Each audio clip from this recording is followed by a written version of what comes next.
നീ ഇപ്പൊ എന്താ എന്നെ നൈറ്റ് വിളിക്കാത്തേ? വേൾഡ് കപ്പ് തുടങ്ങിയില്ലേ? ഇനി എൻ്റെ ലൈഫ് ഫുൾ അമേരിക്കൻ ഷെഡ്യൂളായിരിക്കും. നിക്ക് നിക്ക് നിക്ക്, നിനക്ക് ഞാനാണോ വലുത് അതോ വേൾഡ് കപ്പ് ആണോ വലുത്? സംശയമുണ്ടോ? അതെന്താ അങ്ങനെ ഒരു ചോദ്യം? വേൾഡ് കപ്പ് തമാശ പറഞ്ഞതാ. അധികം തമാശ വേണ്ട. ഇല്ല, നിർത്തി. നമുക്ക് ആ മൂലക്കോട്ടിരിക്കാം. കുട എടുത്തോ? ഞാൻ കുടയൊന്നും എടുത്തില്ല. എടി നിന്നോട് ഞാൻ പറഞ്ഞിട്ടുള്ളതല്ലേ എവിടെ പോയാലും കുട എടുക്കണമെന്ന്. അതെന്തിനാന്നൊക്കെ എനിക്കറിയാം. ആ കളിയൊക്കെ നിന്റെ കയ്യിലങ്ങ് വെച്ചാൽ മതി. ആദ്യം നീ എൻ്റെ കാര്യം വീട്ടിൽ പറ, എന്നിട്ട് മതി ബാക്കി കാര്യം. എടി നിനക്ക് അറിയാലോ എൻ്റെ വീട്ടിലെ കാര്യം. ആകെ ഉള്ളത് അച്ഛനും അനിയനുമാണ്. അമ്മ മരിച്ച പിന്നെ അച്ഛൻ ഫുൾ സീനാണ്. ഞങ്ങൾ സംസാരിക്കാറേ ഇല്ല, പ്രത്യേകിച്ച് വേൾഡ് കപ്പ് ടൈമിൽ. കാരണം പുള്ളി ഒരു മെസ്സി ഫാനും ഞാനൊരു റൊണാൾഡോ ഫാനുമാണ്. അതുകൊണ്ട് വേൾഡ് കപ്പ് കഴിഞ്ഞിട്ട് ഞാൻ അവരെയൊക്കെ പറഞ്ഞ് മനസ്സിലാക്കാം. ഓക്കെ, കുറച്ച് സമയം എനിക്കതാ. അങ്ങനെയാണെങ്കിൽ നിനക്ക് കൊള്ളാം.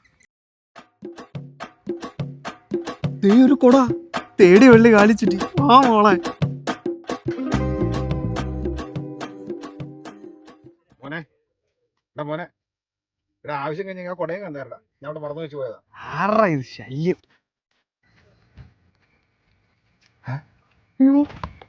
ആരോള് അച്ഛാ, ഇതാണ് ലച്ചു. ലച്ചു, ഇതാണ് എൻ്റെ അച്ഛൻ. അനുഗ്രഹം മേടിക്കാം.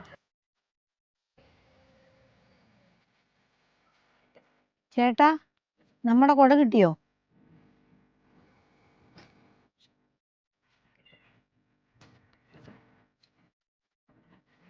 ആരാ അച്ഛാ?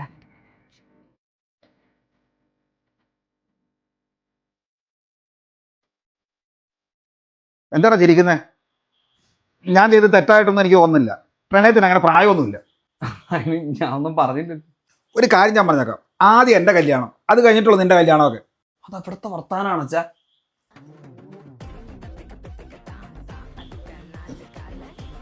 അച്ഛാ, ഇത്രയും പ്രായമായിട്ടും ഒരു തവണ പോലും വേൾഡ് കപ്പ് പഠിക്കാത്തവന്റെ വിഷമം അച്ഛന് പറഞ്ഞാൽ മനസ്സിലാവൂല.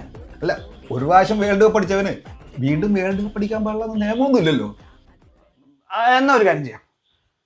മെസ്സി വേൾഡ് കപ്പ് അടിച്ചാൽ ആദ്യം അച്ഛൻ്റെ, റൊണാൾഡോ വേൾഡ് കപ്പ് അടിച്ചാൽ ആദ്യം എൻ്റെ. അല്ല, ഒരു കാര്യം ചോദിക്കട്ടെ, ഈ രണ്ടു കൂട്ടരും കപ്പ് അടിച്ചില്ലെങ്കിലോ? കുറെ നേരമല്ലോ രണ്ടുപേരുടെ. ഈ കപ്പ് നിങ്ങൾ രണ്ടുപേരും അടിക്കാൻ പോകുള്ളൂ. ഈ കപ്പ് നെയ്മർ